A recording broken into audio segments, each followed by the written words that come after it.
So hey ladies and gentlemen, Evans here, another video as always. Now today I want us to talk about mindful dating. And the main reason why I'm making this video about mindful dating is because most of us go in relationships with lack of awareness. We just stumble into this relationship without knowing what we are looking for, without understanding ourselves, and that I feel is the main reason as to why most relationships don't last anymore.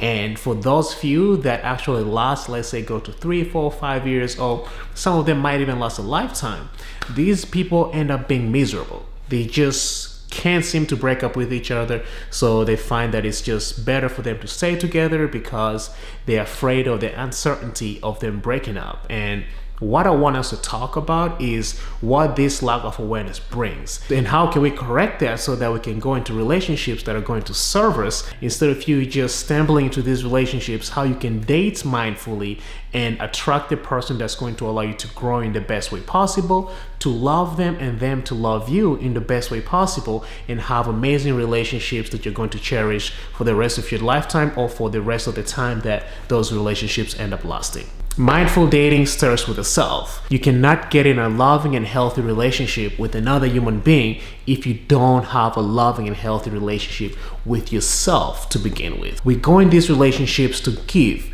and I believe that in order for you to give anything to any human being, you have to first possess what you're going to give. In order for you to give love and caring to another human being, you need to have that for yourself. And that is why I'm a big advocate of you not dating when you feel broken, of you not dating when you feel heartbroken or inadequate in any way, shape, or form. This is because at that particular time, you're not the best version of yourself. What you put out there to the world when you're not feeling confident is not something that will attract the best people that you will ever fall in love with at that particular point in time. So take that time to heal. Take that time to take care of yourself. And when you get better, when you're back to the confident self, love and caring and nurturing self, and clear-headed version of yourself, that's when I advise you to sit down with yourself, take a piece of paper, write down 10 qualities. Actually, write more than that. Make it 15. Write down 15 to 20 qualities that you need the other person that you're going to fall in love to have. Now,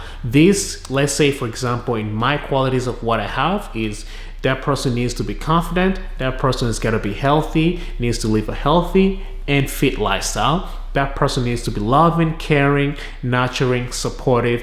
If that's what you're looking for, just make sure you jot it down. So make sure it's well stated and clear. And on that same piece of paper, write down what you do not want that person to have. And these qualities that you don't want them to have could be: she cannot be a non-smoker, she cannot be a, let's say, a junk food eater, she cannot be a party person who parties, let's say, all weekend. So make sure that you're clear with that, because I find most people, and this including myself, that when we see somebody we're physically attracted to, we tend to ignore all the bad things that this person has. This person might be really good looking, but this person ends up being a smoker, which is against what you're looking for. And the fact that they're good looking, the fact that your emotions are high at that particular point, you might overlook this one thing that is a turnoff for you. So if you have them written down, you can always go back and do this on a regular basis, even if you have not met somebody. Go back and review that list of what you're looking for.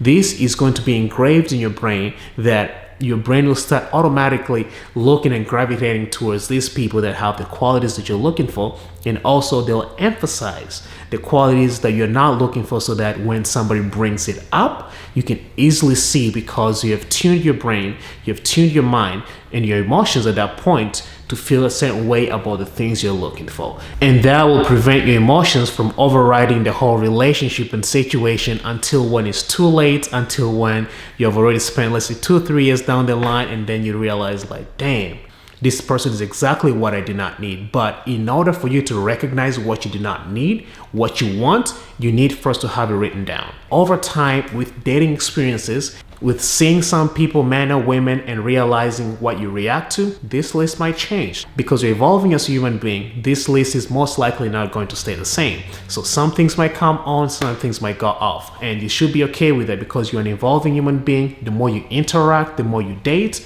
the more you get to know yourself. So you will get to a point where this list will be custom, tuned down to a point where you have exactly what you want in a partner: supportive, loving, caring, nurturing, this and that. well written down, and your brain would automatically without even thinking that it will react to the people that you're exactly looking for. And your brain will see a good looking girl that, let's say, is narcissistic, and that, let's say, is a quality that you're not looking for. Your brain will trigger you and tell you that, hey, that's not what you're looking for. She might have the good looks that attract you, but at the end of the day, that bad quality that she has is not cool with you, and you will walk away. And the more you date with experience, it will be easier for you to walk away from those very deceiving face qualities, or let's say on the top covers that cover up underlying habits that you're not looking for in a person. So always get these things, write them down. Be very mindful of the qualities that you want. If there's a quality that you want a partner to have and you do not possess it, because we're always working at getting better ourselves, just make sure that you do not request for something that you do not have yourself. So if you want a good communicator in a relationship with you, make sure that you are a good communicator. Make sure that if, let's say, you want a person who is healthy and fit and you're not healthy and fit, make sure that you're actually working to getting there, which is completely fine. You might not be there yet, but as long as you're working to getting there, that is fine.